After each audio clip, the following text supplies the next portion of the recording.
Се почесто 16-годишни тинеџерки се пациентки на клиниката за гинекологија и акушерство со потврден ХПВ вирус. Гинеколозите велат дека ХПВ вирусот забележува тренд на зголемување и вирус кој се пренесува по сексуален пат.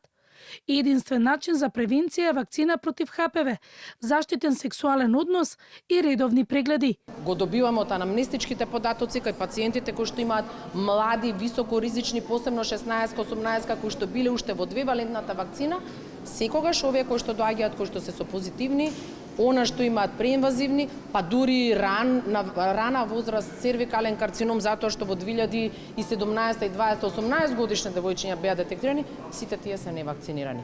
Значи вакцината е главната заштита не само за цервикалниот карцином, уште за 6 други. Орофарингјалниот карцином, поразговарајте со колегите на ОРЛ и со од онкологија, ќе видите дека уште поголема поврзано со ХПВ се јавува и поголема експанзија на истиот. По информацијата дека само 10 од 109 оделенци биле вакцинирани против ХПВ во градски средини е навистина загрижувачки, бидејќи од грлото на рак на матка се умира.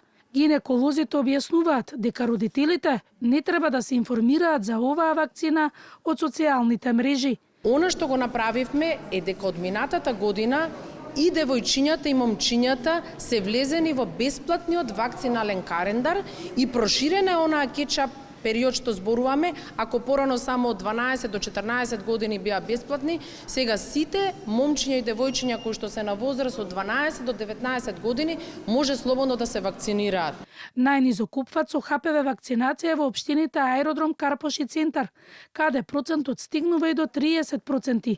Гинеколозите велат дека задолжителната ХПВ вакцинација е воведена од 2009 година и се уште е во редовниот и задолжителен календар, каде се вакцинираат и момчиња.